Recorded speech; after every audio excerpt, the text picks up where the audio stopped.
Buenas tardes, muchísimas gracias por la invitación. Buenas tardes a todo el público reunido, a las personas que trabajan en el Museo Nacional Thyssen-Bornemisza y muy especialmente a los representantes de la Embajada de Portugal. É com imenso prazer e muita honra que eu estou a falar hoje aqui. Muito obrigado. Bien. Mi presentación es una presentación que se hace con el objetivo de presentar las relaciones culturales entre España y Portugal entre finales del siglo XV y comienzos del siglo XIX. Esto nos llevará de la llegada a Portugal de la segunda esposa del rey Don Manuel, la reina María de Aragón, hija de los Reyes Católicos, y concluirá con la llegada a Madrid de Isabel Francisca de Braganza, que es la reina que viene de Río de Janeiro, donde está la corte portuguesa, y que es el alma mater, la inspiradora del Museo Nacional del Prado, que poca gente sabe que uno de los mayores tesoros nacionales españoles, el Museo Nacional del Prado, está vinculado a una reina portuguesa. Bien, se suele comentar, se suele insistir en la relación de espaldas entre España y Portugal. En algún momento de la Edad Moderna, de los siglos XVI, XVII y XVIII, se imaginó que España y Portugal eran como dos cabezas de un águila bicéfala, de estas cabezas del emperador, las recuerdan, que estaban completamente enfrentadas. En la presentación de hoy a mí me gustaría hablar fundamentalmente de una frontera que es una frontera transversal muy permeable desde el punto de vista de la historia cultural y fundamentalmente de la historia de los objetos. Esa frontera es una frontera antigua, como saben, se supone que es la primera frontera entre reinos de la Europa de la Edad Moderna, una frontera que se remontaría al siglo XIII, a finales del siglo XIII, con el Tratado de Alcañices, y que, sin embargo, aunque es una frontera muy antigua, es una frontera que continuamente es atravesada. Es atravesada por las personas de las comunidades de ribera que cruzan los ríos fundamentalmente, los vados, con barcas, etc. Es atravesada por productos, es atravesada por metales, es atravesada por personas que viven a caballo entre los dos reinos y que hacen que la frontera, sin duda una frontera una frontera política, sea una frontera que se atraviesa con enorme facilidad, con una serie de polos económicos, de vectores, vamos a llamarles así, que son muy eficaces. Por ejemplo, la plaza de Elvas, casi la misma frontera, vinculada económicamente con Medina del Campo a su vez vinculada con los puertos del Cantábrico y con los Países Bajos, con Amberes, o Sevilla y Lisboa, también están muy vinculados durante todo el periodo moderno, que abre el mundo portugués al mundo italiano, al mundo del Mediterráneo, al mundo veneciano podríamos señalar. Por lo tanto, vamos a hablar de vidas, vamos a hablar de objetos, fundamentalmente de objetos, de un reino que, como pueden ver en este magnífico dibujo del Códice de Trajes, antiguamente llamado Códice Madrazo Daza, se encuentra en la Biblioteca Nacional de España, que lo adquirió hace no mucho tiempo. Es un mundo muy parecido, pero vamos a verlo, es un mundo distinto, el mundo portugués. En este mundo portugués lo vamos a ver cruzando la frontera, como les decía, imaginando, si me acompañan en este viaje, en la fantasía de esta tarde, imaginando los objetos y las personas que cruzan la frontera. Como en este baúl, imaginemos que lo vamos a llenar de objetos, que es el famoso baúl del Museo Municipal de Madrid, que es un baúl que parece que fue utilizado en la jornada real de 1619 que llevó a Felipe III a Lisboa. Pueden ver bien en el tachonado de esta maravillosa pieza el escudo portugués sobre los escudos de Castilla, León, Aragón, Sicilia, etcétera, etcétera. Vamos a ver cómo podemos llenar nuestro baúl de viaje de objetos a lo largo del tiempo. Bien, y empezamos con la reina doña María de Aragón, una de las monarcas más significativas de comienzos del siglo XVI, como les decía antes, la hija de los reyes católicos Isabel y Fernando, que se casó con don Manuel el Afortunado, el rey de Portugal, y que llevó consigo, en primer lugar, aparte de su propia persona, llevó consigo a un secretario, Ochoa de Isázaga, que era de origen vasco, y Ochoa de Isázaga fue el que pagó con las rentas de la reina doña María de Aragón un número muy importante de piezas y obras de arte que adornaron lugares en Portugal, los palacios reales en Lisboa, el monasterio de Belém. En este libro contador que se encuentra en Zarauz, donde han terminado por llegar los papeles de los Ochoa de Isázaga, hay una serie muy importante de pagos de obras de arte, como vamos a ver ahora a continuación, financiadas por doña María de Aragón, y que son obras de arte que vienen de Castilla, en primer lugar.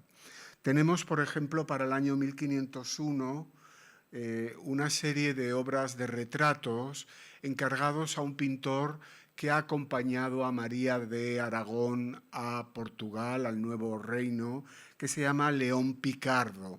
Este León Picardo, por ejemplo, había pintado un retrato de María de Aragón y un retrato de Catalina de Aragón, la reina inglesa, cuando solo era princesa de Gales. Aquí tenemos el arranque de nuestro proceso con esta serie de pinturas y pintores que acompañan a María de Aragón desde Castilla a Portugal en el año 1501, cuando arrancaríamos nuestro viaje sobre la frontera, cuando todavía vivía la reina Isabel, que no fallecerá hasta unos años más tarde. E incluso podríamos decir que dentro del movimiento sobre las fronteras, las vidas, aparte de la vida de un artista como León Picardo, las primeras vidas que se mueven son las vidas de las princesas, de las futuras reinas, de las infantas, como María de Aragón. Manuel el Afortunado, Manuel I, el gran constructor del imperio portugués, se casó con 3 infantas castellanas, Isabel de Aragón, María de Aragón, que ambas eran hijas de los reyes católicos, y también se casó con doña Leonor de Austria, hija de Juana de Castilla. En este grabado de Newland, de 1521 a 1526, pueden ver a Carlos V, a su hermano Fernando, y aquí a Leonora, que se va a acabar casando en Portugal. Igual que Catarina, que aparece al lado, que se va a casar con Juan III, siempre dentro de una relación que vincula la casa de Avís con la casa de Habsburgo, primero Trastámara, después Habsburgo, muy frecuentes. Este tipo de movimientos de princesas son movimientos continuos a lo largo del siglo XVI y van a volver a serlo en el siglo XVIII. En el siglo XVIII se va a volver a producir este movimiento de princesas e infantas con una reina como Bárbara de Braganza, sobre la que volveremos después, reina de España, o Carlota Joaquina, la hija de Carlos IV, que se convierte en reina de Portugal.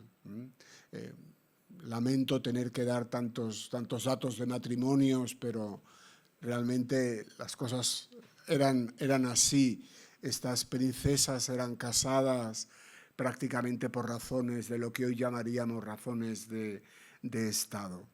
Tenemos, por lo tanto, a María de Aragón, Leonor de la reina Leonor de Austria, y tendríamos también a estos dos preciosos grabados flamencos poco conocidos, donde en un lado pueden encontrarse a Juan III, que está aquí, un Juan III a caballo con el escudo de armas portugués, con las quinas, las famosas quinas portuguesas, y al lado una estampa de Hans Lienfrick del joven príncipe Felipe II, Felipe todavía príncipe de Asturias.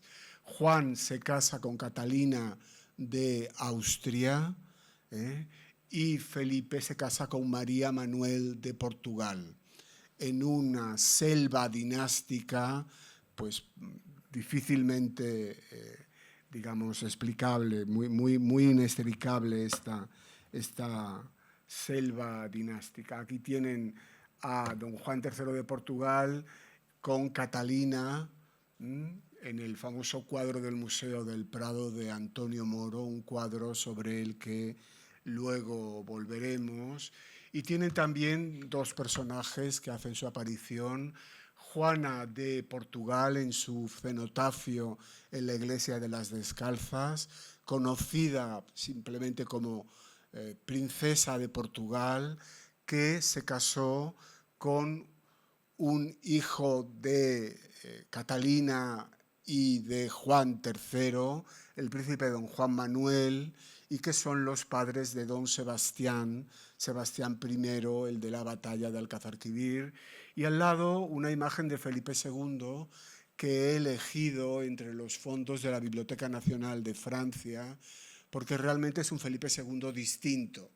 No es el Felipe II oscuro, frailuno, escurialense, es un Felipe II con un aspecto de príncipe renacentista muchísimo más interesante.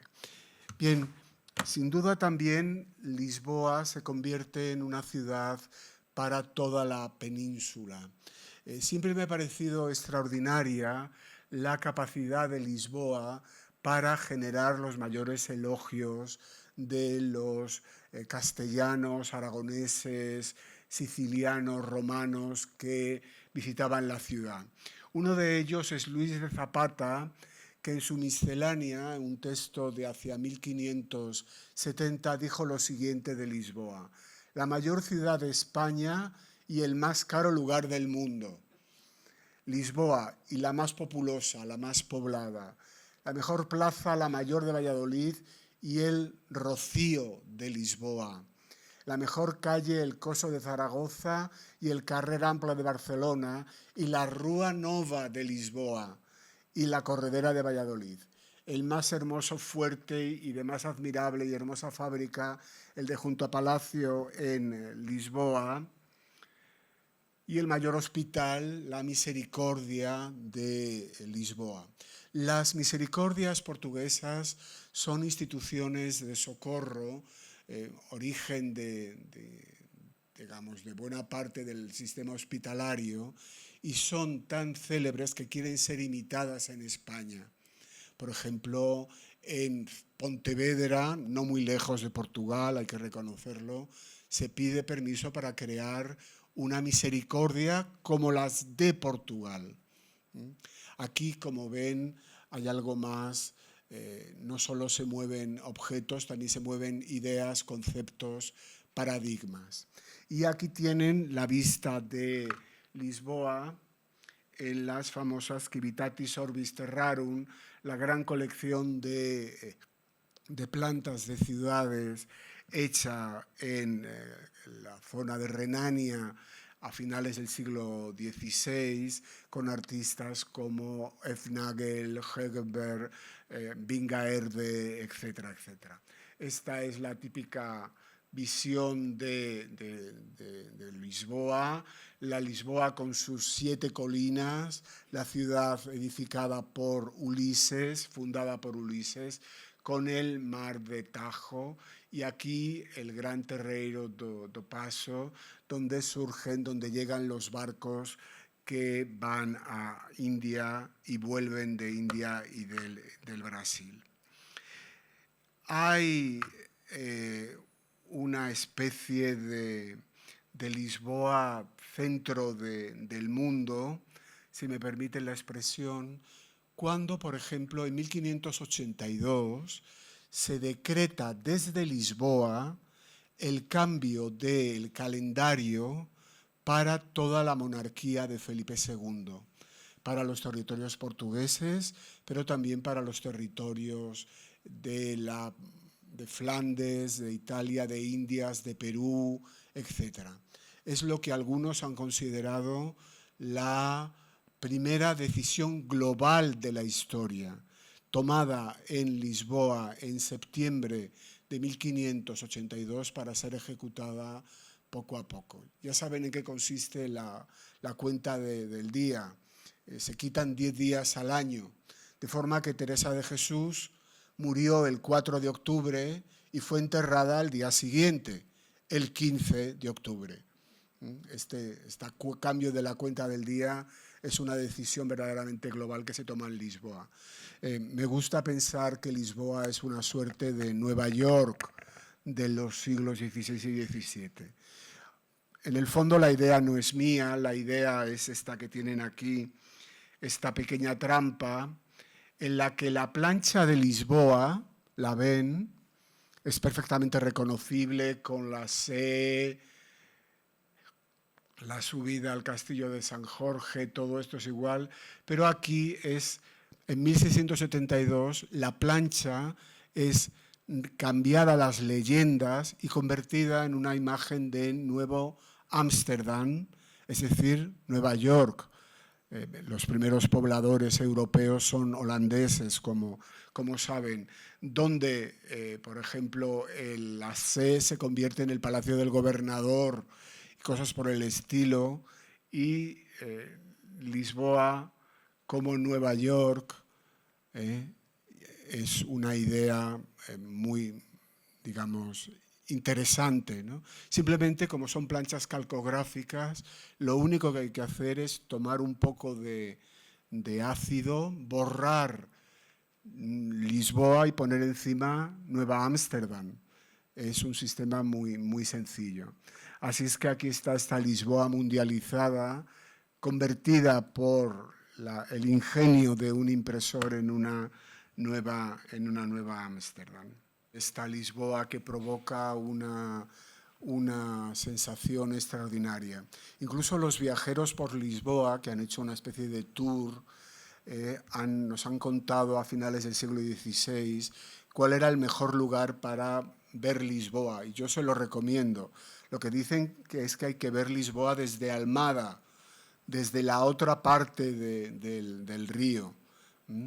Y es una ciudad impresionante que ha provocado un entusiasmo general, como pueden ver en la miscelánea de Luis de Zapata. Durante el periodo de 1581 a 1640, Lisboa ha sido una ciudad para la que se ha hablado de la posibilidad de trasladar de la corte de Madrid a Lisboa, como saben, durante el tiempo de los monarcas Felipes. Del paso de los Felipes por Lisboa, posiblemente lo más interesante, aparte de algunas iglesias como San Vicente de Fora, que es una iglesia hecha en tiempos ya de Felipe I de Portugal, Felipe II de España. Quizá lo más interesante es el torreón que se levanta en el Terreiro do Paso, más o menos aquí. Si esto es la Plaza del Comercio hoy en día, el Terreiro do Paso general, aquí está. Este torreón que tienen aquí, ese torreón que es un torreón levantado en tiempos de Felipe I de Portugal y que me resulta especialmente interesante por la decoración pictórica. Hay un programa de pinturas en el torreón del Terreiro do Paso en los que aparece Felipe II en Lisboa como Hércules recogiendo el mundo en pedazos. El mundo se ha roto en pedazos y desde Lisboa Felipe II, Felipe I lo reconstruiría.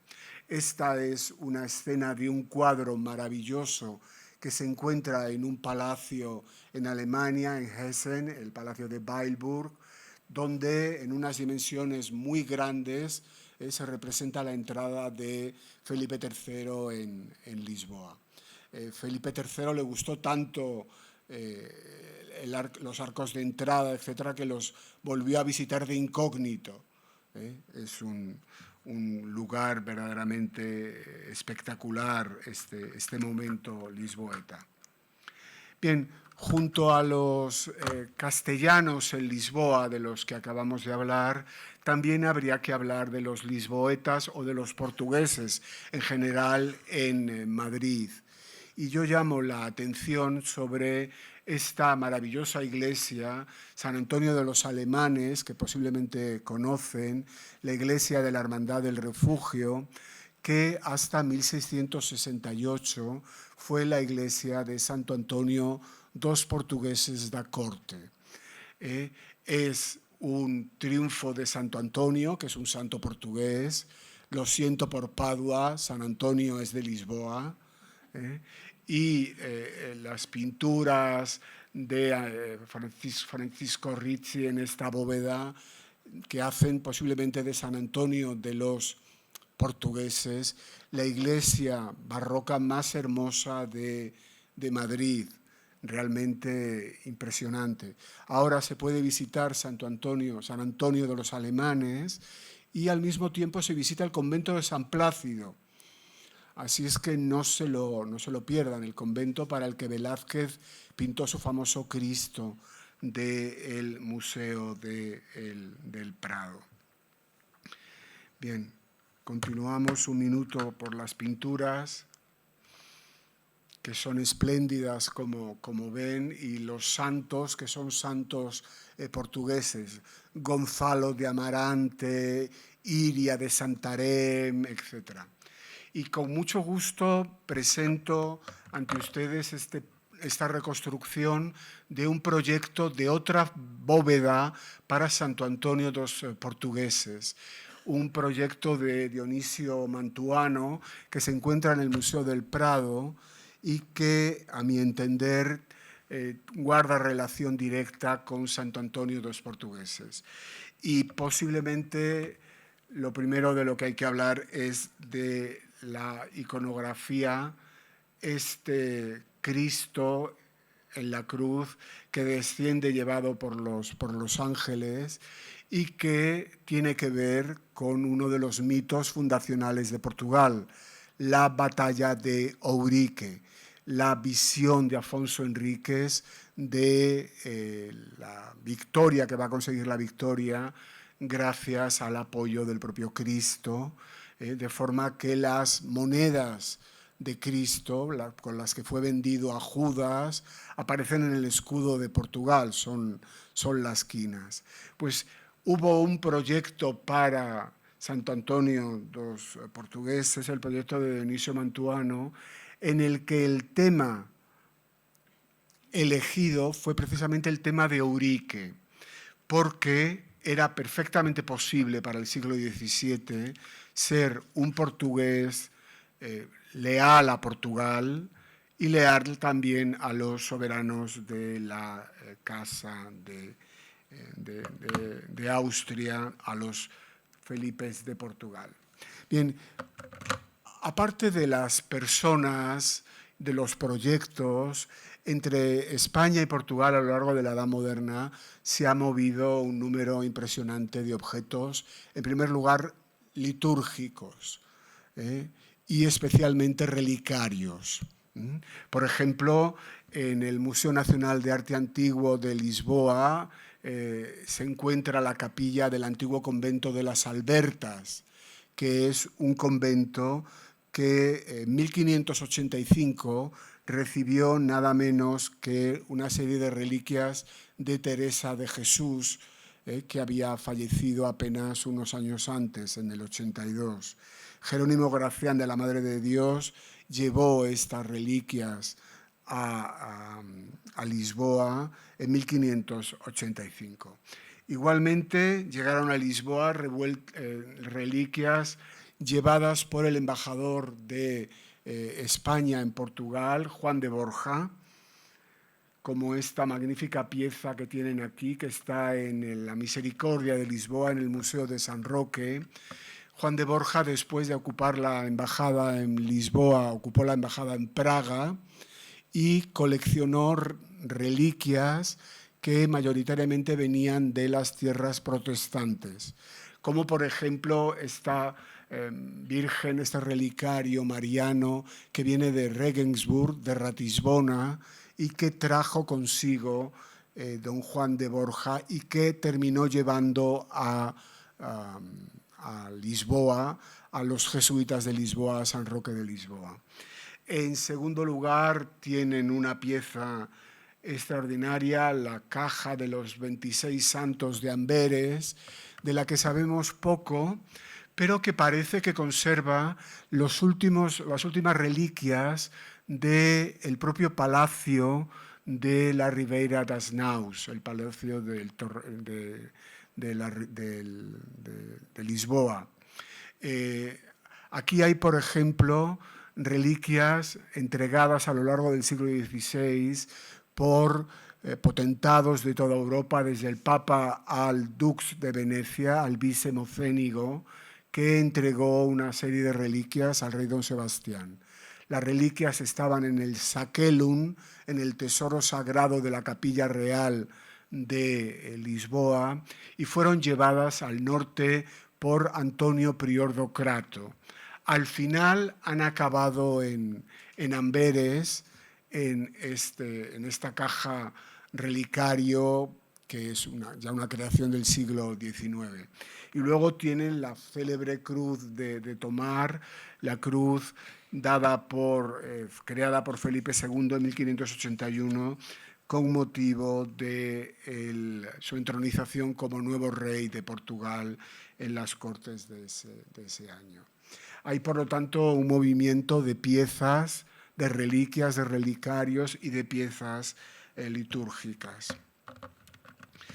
En segundo lugar, dentro de nuestro hipotético baúl, ¿lo recuerdan? Ese baúl que tenemos que llenar de cosas para cruzar la frontera, tenemos los barros portugueses, los búcaros portugueses, como este que tiene aquí nada menos que la infanta Margarita en las Meninas, que es un cuadro de aroma portugués donde los haya. El propio nombre Meninas tiene que ver con un privilegio concedido a la nobleza portuguesa de que las reinas y las infantas se contarán con meninas, que serían, digamos, pajes femeninos dentro de su corte a partir de 1581. Aquí está con este búcaro, con este barro que se le ofrece. Y había una serie de, en toda cámara, en toda colección de la época había un lugar para los barros. Hay barros que vienen de Extremadura, hay barros que vienen de México, pero también hay muchos barros que vienen de Portugal y que son especialmente importantes. Estos barros, como posiblemente recuerdan, son barros que en ocasiones se comían. Había la bucarofagia, que era una moda entre las damas de palacio, porque querían ser muy blancas, de tez, y comiendo arcilla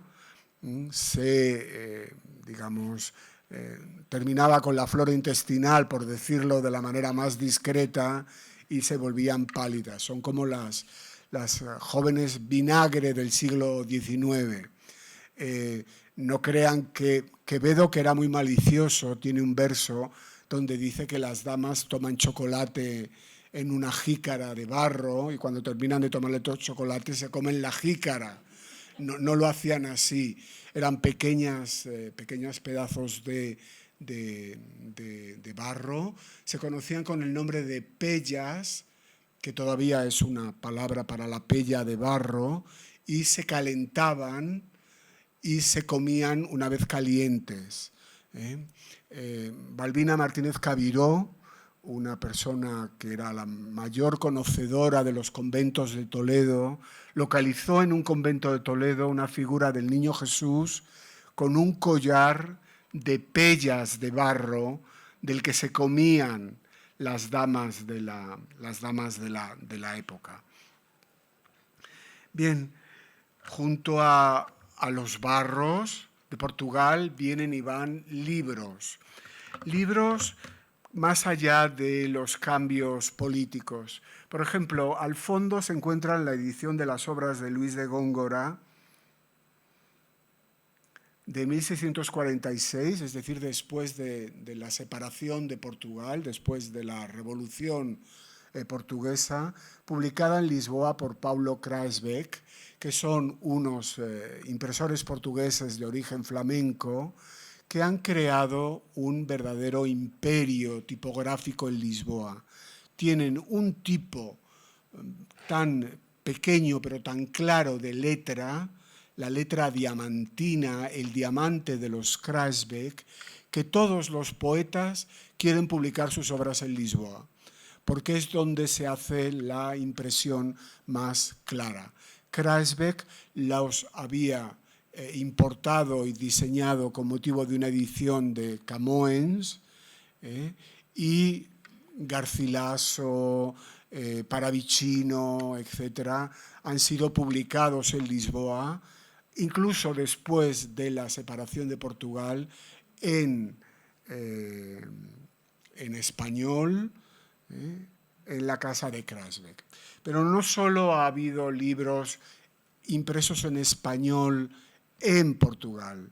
Lo más raro y sorprendente, de lo que sabemos todavía poco, es de los libros impresos en portugués en lugares como Lérida o lugares como Sevilla. Y hay un número creciente de libros desde comienzos del siglo XVI a pleno siglo XVIII, impresos en España, pero escritos en portugués. No sabemos por qué, pero sin duda es una realidad que los tratados Quadragesimais da Pascua de Fray Antonio Feo, que es un dominico portugués, están impresos en portugués en Cataluña, y lo mismo para Francisco Fernández Galvão, impresos en Sevilla en 1615. Incluso una parte de las ordenações manuelinas del libro de recopilación de leyes de don Manuel se imprime en Sevilla. Es un fenómeno de ruptura de la frontera tipográficamente muy curioso, muy interesante. También han venido de Portugal plantas, árboles, hierbas y jardines.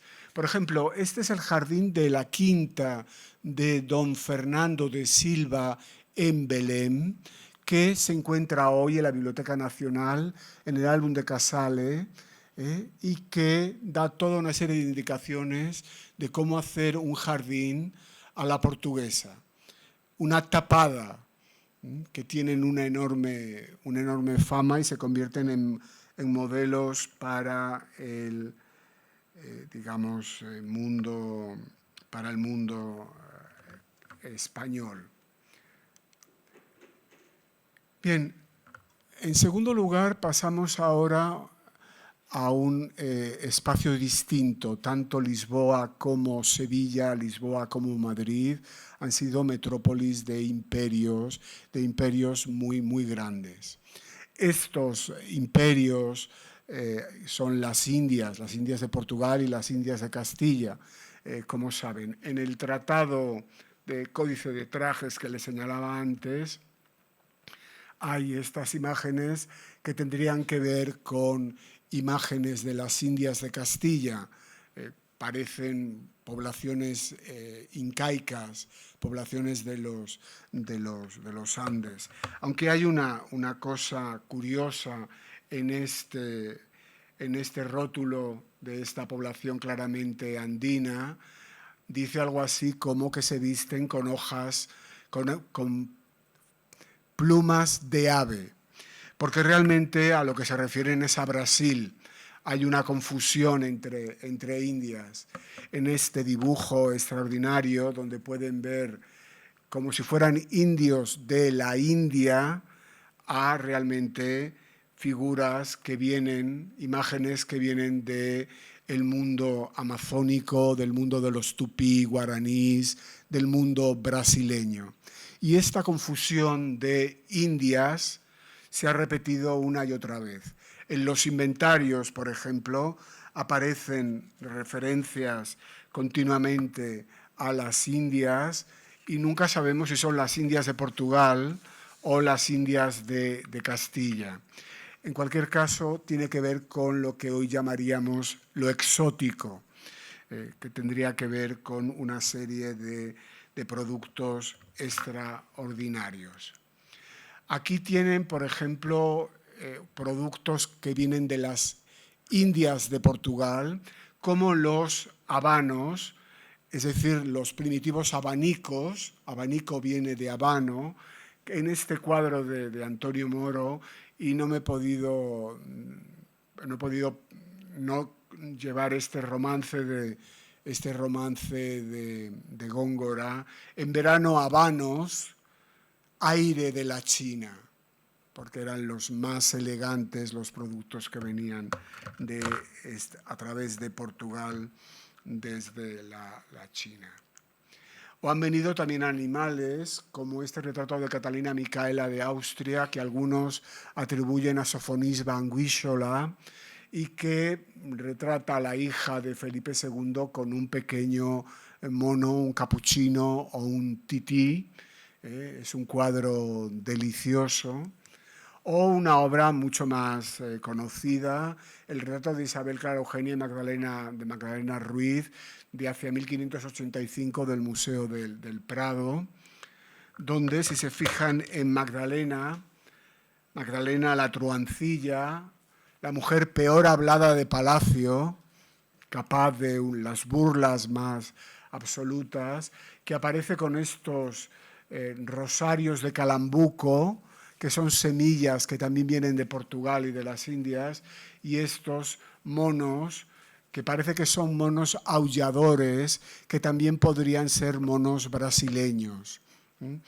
Bien, esta Magdalena acompaña a Felipe II a Lisboa en 1581 y describe la vida de Lisboa de noche y de día. Es una cronista muy, muy particular.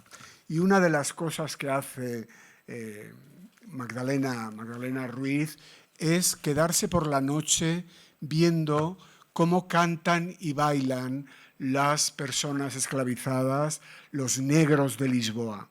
Lisboa es a mãe dos pretos, la madre de los negros, y provocaba verdadera sensación este tipo de imágenes, el número enorme de personas de color en las calles de Lisboa.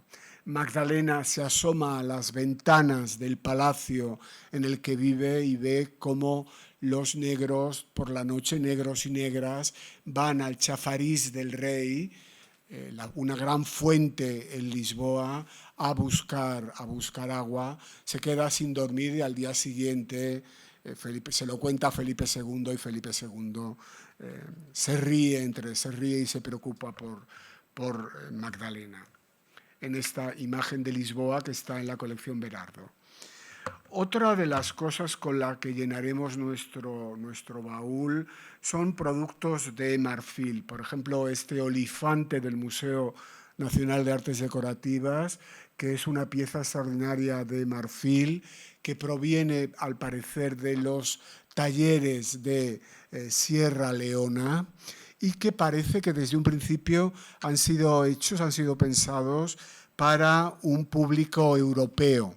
Es decir, no se trata de objetos para un uso en África, sino son objetos pensados para traer a Europa. En los inventarios de la época encontramos que Lisboa se ha convertido en un reexportador de marfiles muy, muy importante.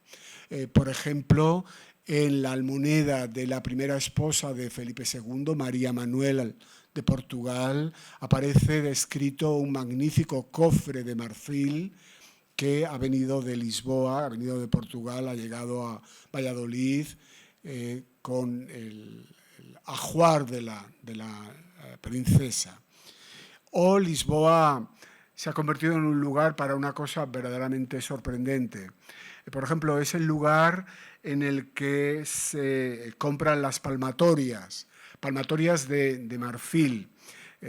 Las personas que tengan una edad como la mía, es decir, que sean mayores, tengo que decir así, recordarán que en el colegio había unas palmatorias con las que el maestro o la maestra te daba en la mano. Pues estas de marfil, de rico marfil, se compraban en Lisboa, eran las más famosas de toda la península, los marfiles lisboetas.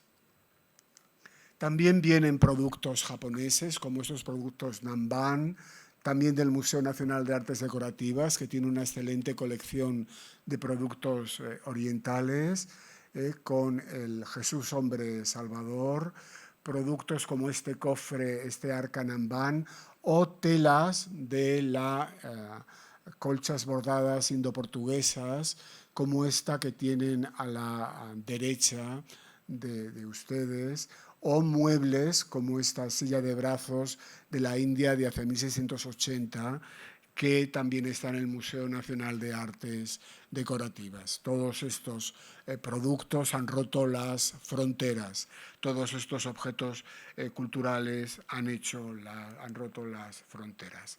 Pero posiblemente el objeto más extraordinario es la famosa tienda de Carlos V, que ya sabemos que nunca fue de Carlos V, está en el Museo de Ejército en Toledo y es una pieza de confección en principio indo-portuguesa que tiene las armas de don Martín Afonso de Sousa, uno de los primeros capitanes de las capitanías de Brasil.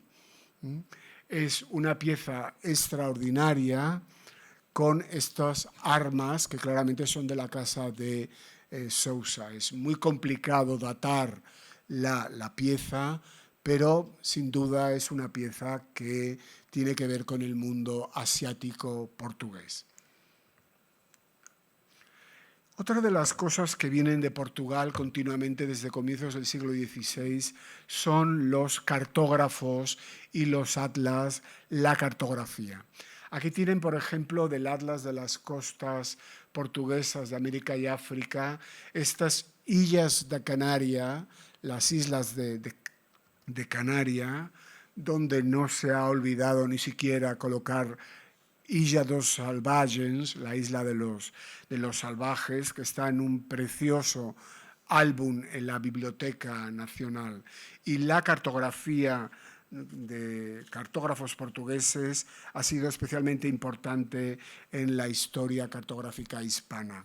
Figuras como Luis Jorge, figuras como João Batista Labaña o también figuras como los Teixeira, cartógrafos, creadores de planos de ciudades, Teixeira, Albernaz, etcétera, muy conocidos, muy difundidos. Aquí tienen, por ejemplo, dentro de ese mismo atlas, la zona de Olinda, Recife, con los ataques holandeses en los años 30 y 40. Y he traído este documento, que no vamos a leer, son las instrucciones hechas en Madrid hacia 1650 de una pintura con una vista brasileña, donde tiene que representarse fundamentalmente Olinda. Esta Olinda se va a pintar para Duarte de Albuquerque Coello, el conde de Pernambuco, que sería uno de los portugueses de la corte de Madrid. No tenemos ninguna seguridad, pero quizá se trate de una pieza semejante a cuadros como esta Olinda de Frans Post, aquí en el Museo Nacional Thyssen. Sería más o menos este mismo tipo de pieza.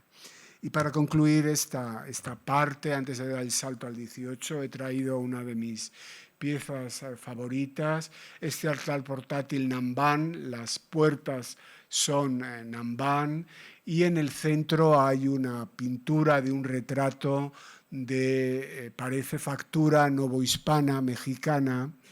En México ha sido especialmente importante para la difusión de productos asiáticos en España, como saben, a través del galeón de Indias, el galeón de Manila, etcétera, etcétera. Lo más interesante es que la figura del centro se ha convertido en San Fernando. Pero antes de ser San Fernando, era Juan IV de Portugal. Responde exactamente al modelo iconográfico del primero de los monarcas de la Casa de Braganza, a partir de 1640, y, digamos, ha sido transformado en un altar portátil, convirtiéndolo en un personaje, digamos, de la tradición trastámara de reyes. Y con la nueva dinastía llegamos a nuestro nuevo siglo, el siglo XVIII, empezando por esta maravillosa Bárbara de Braganza, esposa de Fernando VI, retratada como princesa de Asturias en 1729. Es la hija de Juan V de Portugal, del rey portugués, de la época dorada de Brasil, de la época de las esmeraldas y del oro brasileño, y es un personaje extraordinariamente interesante, magnífico, que ha vivido un largo tiempo en Madrid hasta su matrimonio en 1746, y aquí tienen esta entrada de la pareja real en Madrid en el 46, con la carroza con la escudo real y los personajes, una vez convertidos en nuevos reyes de España. Ha sido una corte brillante y ha sido una corte muy musical, como ha demostrado recientemente Verónica Buey Cieslak. Esta corte de Bárbara de Braganza se ha colocado en la vanguardia de la música europea de la época, ha llevado a Madrid a convertirse en un lugar puntero de la música, porque con Bárbara de Braganza se encuentra también la figura de Carlo Broschi Farinelli, el famoso castrato. Aquí tienen un cuadro del Prado de Battaglioli, la vista de Aranjuez con Bárbara de Braganza y Fernando VI en los espectáculos del Día de San Fernando organizados por Farinelli en 1756. Bárbara de Braganza ha sido una gran instrumentista, ha sido también protectora de músicos en España y en Portugal. Se ha formado con Domenico Scarlatti y es una reina verdaderamente extraordinaria. Hasta el punto de que Giovan Battista Martini le ha dedicado en este libro impreso en Bolonia, le ha dedicado a la historia de la música a la reina María Bárbara de Braganza, la esposa de Fernando VI. Durante el tiempo de Bárbara de Braganza, ya vamos a ir concluyendo, se produce un episodio natural importantísimo, el terremoto tsunami de Lisboa de 1755. Aquí tienen un impreso popular sobre la nueva relación de los estragos del terremoto de Lisboa del 55.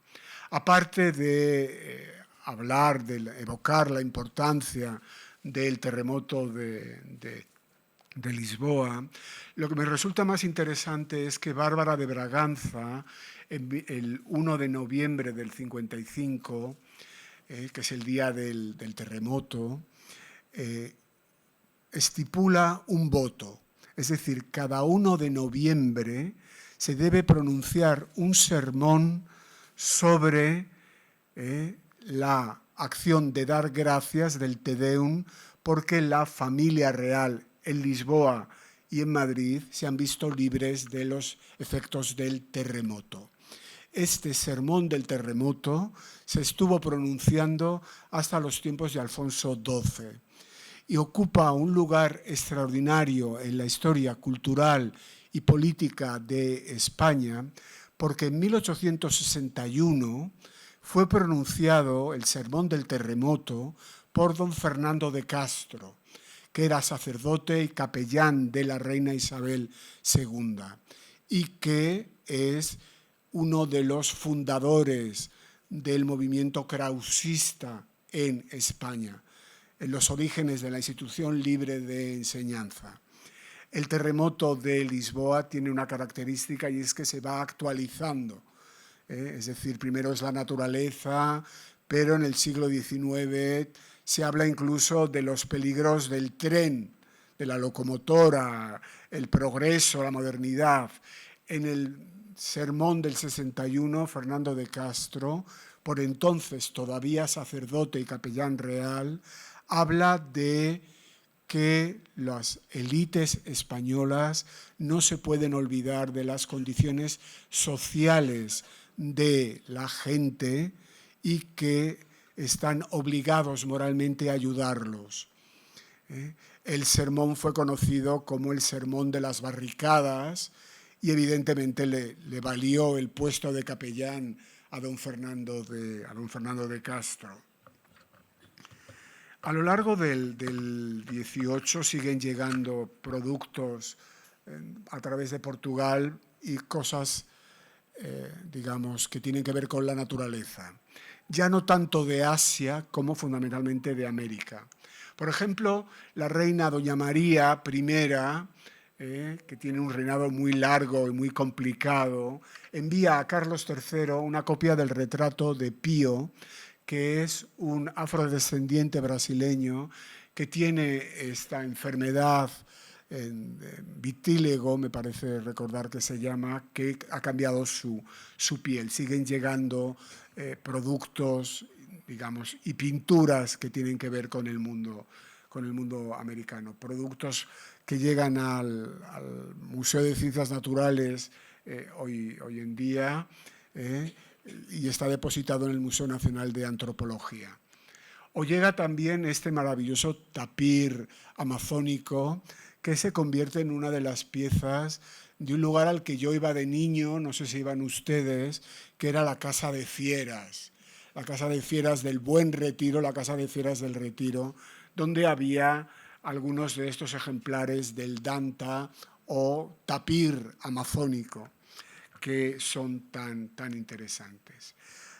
Llegamos ya, vamos concluyendo, con la figura de Carlota Joaquina de Borbón, reina de Portugal, por su matrimonio con el príncipe de Brasil, Juan, que se convertirá en Juan VI, en el rey Juan VI. Carlota Joaquina de Borbón, que es una hija, digamos, de Carlos IV, una hermana de Fernando VII, que aparece todavía como, digamos, princesa, muy joven, camino de Portugal. Es un personaje absolutamente interesante, muy culto. Se conserva el inventario de sus libros en el museo, en la Biblioteca de Ajuda en Lisboa, y realmente Carlota Joaquina tiene una colección de libros extraordinaria. Carlota Joaquina y su marido y la familia real abandonan Lisboa en 1807 rumbo a Río de Janeiro, donde van a pasar el tiempo de la invasión napoleónica, y Carlota Joaquina se va a distinguir por dos cosas que para mí son muy importantes.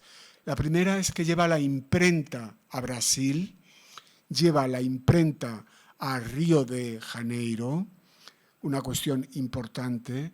Y en segundo lugar, Carlota Joaquina se presenta como heredera regente de la América española y de la América portuguesa. Y hay un proyecto de una América unida en torno a Carlota Joaquina de Borbón. Sin ánimo de ofender, siempre me ha parecido que estas reinas españolas en Portugal o reinas portuguesas en España eran mucho más listas que sus maridos. Si me permiten la expresión, que solo hago a título indicativo y porque estamos en una tarde en un lugar ameno como el museo Thyssen. Juan, el príncipe Juan y Carlota Joaquina son los padres de María Isabel Francisca de Braganza, que ha nacido en Lisboa y que ha ido a Brasil, a Río de Janeiro con la corte. Dense cuenta que es también una cosa muy curiosa. Ningún rey español, ni de la Casa de Austria, ni de la Casa de Borbón, hasta el siglo XX, había visitado nunca América. Sin embargo, la corte de Río de Janeiro es la corte de Portugal y Brasil. Es una corte europea en América, y esto es una cosa también muy, muy sorprendente. Se llevan con ellos una parte de la biblioteca, creando una maravillosa biblioteca en Río de Janeiro, y ahí vive Isabel Francisca de Braganza, que vuelve a Europa en 1816 sin su familia para convertirse en la esposa de Fernando VII, que es su tío, porque es el hermano de Carlota Joaquina. Bien, me interesa mucho destacar la figura de Isabel Francisca de Braganza, porque es una monarca importantísima, brillante, culta, también musical, que ha visitado la imprenta, que ha puesto, parece ser que algunas palabras con los tipos de imprenta, que ha creado el casino de Madrid al lado de embajadores, y que aquí aparece representada en el despacho en un manuscrito, el manuscrito de Bruno Gómez, el Gabinete de Letras de 1816, que es el año en el que llega a España para su matrimonio. Es un matrimonio que dura muy poco, dura apenas 2 años, porque en 1818 muere Isabel de Braganza, la reina portuguesa, pero antes de morir, Isabel Francisca ha hecho una cosa extraordinariamente importante, como les anunciaba antes. Ella es la inspiradora de la fundación del Museo del Prado. Aquí la tienen en el cuadro de Bernardo López Piquer en el Museo del Prado, señalando el edificio, el antiguo edificio de Villanueva.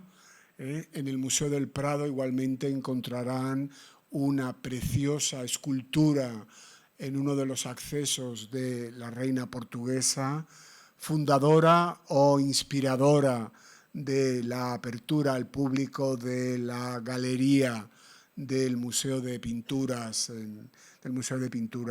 en Madrid.